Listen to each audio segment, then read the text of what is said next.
It's actually, by changing the lifestyle, by changing habits, it's actually very difficult. It's not as easy as said and done. So actually suddenly change what you're using, changing package types, changing the size, is not that easy.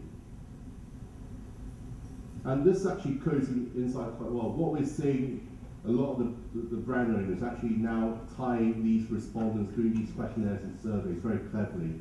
And we actually found this is not the only, Coca-Cola was one of the companies to do so. I'll show just after this, all the companies are doing this very consistently. And Coke actually just, last week, just launched this package in Hong Kong. They call it the Green PT in Hong Kong. So I've actually got couples here, so I'll just pass around. Claiming, it's a green bottle, it's a reduction in the cap, so it's actually a thin cap. It's a reduction in the weight, so it's actually a lightweight, very thin PET material, and also twist design. So actually, once you consume it, it's actually about twisting and saving space. So that's the marketing positioning. It's actually talking about telling consumers three simple steps: choose, enjoy, twist, and recycle. Yeah. And it's actually very popular with college students and university students. So you can see deliberately they're using the age groups they're targeting. So a lot of the young adults, teenagers, really trying to say, go green. No, this is like the right movement. This is like the right thing to do. And what they're doing is actually they're using the brand saying we're helping the environment. We've set up this fund. Every bottle we sell, we donate a certain proportion to help the environmental groups. But at the same time, a lot of the green groups like Greenpeace, Friends of the Earth also say all these companies are just exploiting green marketing as a chance to sell more and also to cut costs as well.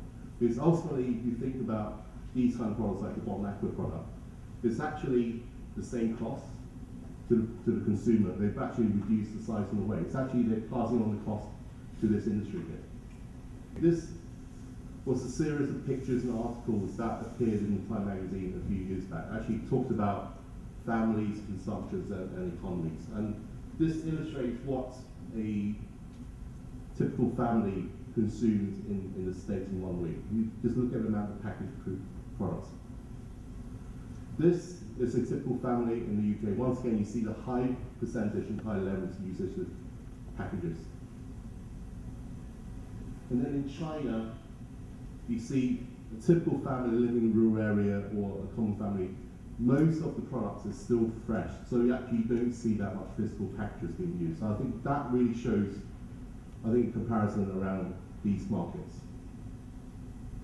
But I think in Asia, as some of the speakers have said earlier, we're seeing governments taking initiatives. I think Japan, by far, around the world, is still leading the way. I mean, based on what we see, if you actually go to Japan Recycling Association, they actually have a wonderful website. You go in there, and actually they show all the percentage of material being recycled for beverages, for cans, for PET as well as packages. And what I saw, I think for 2009, about 65 to 70% of all packaged PET being recycled in Japan by the industry. So that's a really high percentage. And I think that's a goal and that's a benchmark the rest of the market should try to really aspire to work towards. I think Singapore in some ways taking some initiatives. So even Singapore government, every time I visit here, I'm seeing more and more initiatives being done by the government here locally along the industry. And the government's actually publishing a lot more data in terms of how waste are being recycled or how much of it is being recycled as well. And some of the speakers mentioned earlier this morning about the use of plastic bags. This is quite amazing. This is the thing about Hong Kong. A population of 7 million people uses 8 billion plastic bags a year. It's mind-blowing things. This is just Hong Kong alone. You just look at China underneath, 3 billion bags a day. I just can't imagine what size that will be for the year. And what's happened, this is actually governments taking initiative. So last year, Hong Kong, the government actually introduced a plastic bag levy in the middle of last year, around exactly nearly a year ago. And basically they're forcing customers in a lot of the retail outlets saying, from now on, if you're shopping, you want to use a bag, you need to pay this tax. And basically what this resulted in is actually a major drop in usage of plastic bags in the past 12 months. As you can see, it's actually dropped by 90%. So actually cost does have an implication. So I think it's government initiatives working along the industry and forcing consumers to say, actually, I can save costs. Actually, I can help to save the environment. It actually becomes a habit very quickly. But what's happened with this plastic bag levy is quite interesting. So consumers started to take their own reusable bags, but manufacturers had a really big dilemma because a lot of the packages and the shopping habits didn't match with the Western world. So in Hong Kong, a lot of the shoppers actually shop daily. They don't go to the supermarket once a week and load up a trolley like they do in the West. So people actually want us to carry convenience. So as a result, actually, it's having a counter effect. So whilst the government is working very hard to try to reduce the usage, manufacturers actually finding a loophole to do this out of packaging.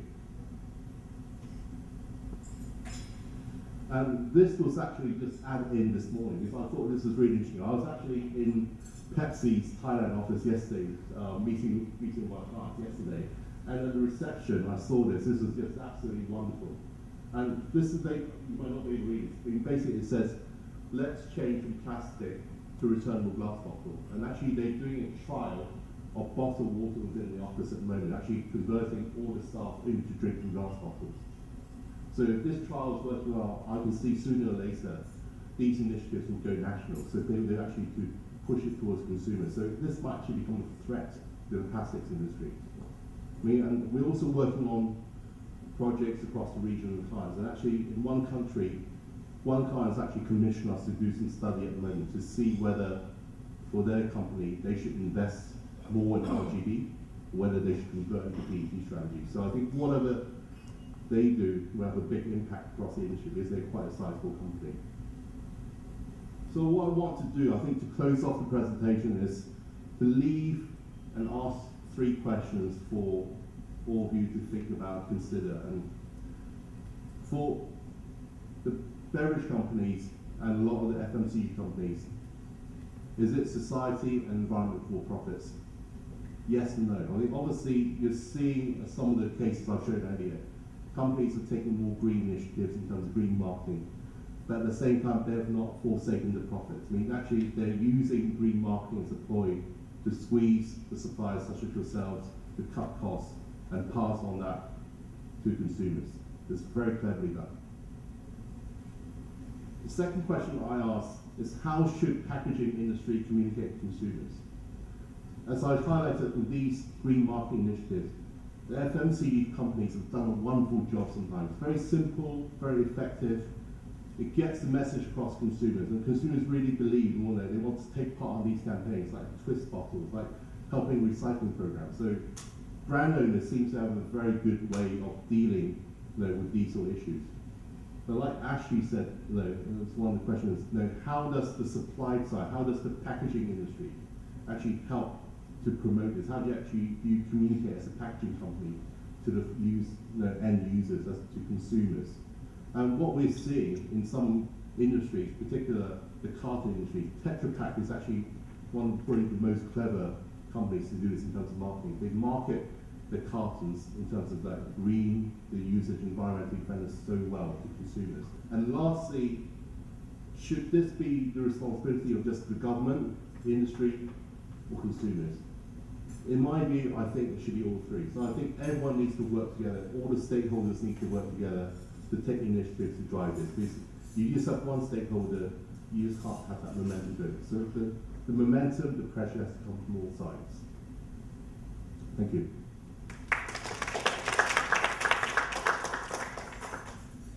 The flow of the presentation, I will introduce you to the company. Then we will run through what are some of our thoughts on Barrier Technology. What we have achieved is that we have achieved 10 to the power -6 grams per meter squared per day of barrier performance.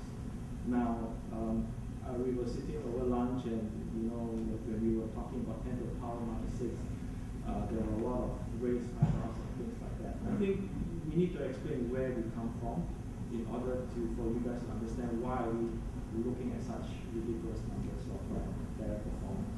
Now, our technology, our core technology is in the barrier films, but we realize that along with the core technology, we need to provide encapsulation technology, as well as a way to measure the permeation measurement, the permeation, the gas barrier, and things like that in a very sensitive level.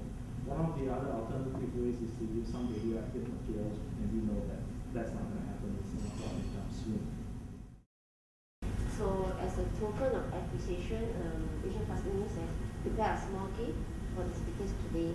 Can I call upon Patricia? Okay, Philip. Thanks once again.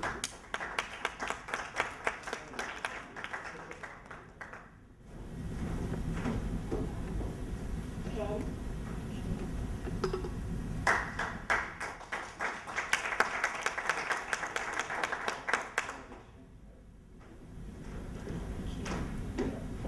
And of course, Kim?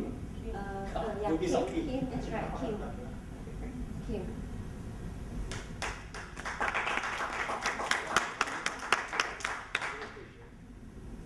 And of course, Chairman Ashley, thank you very much.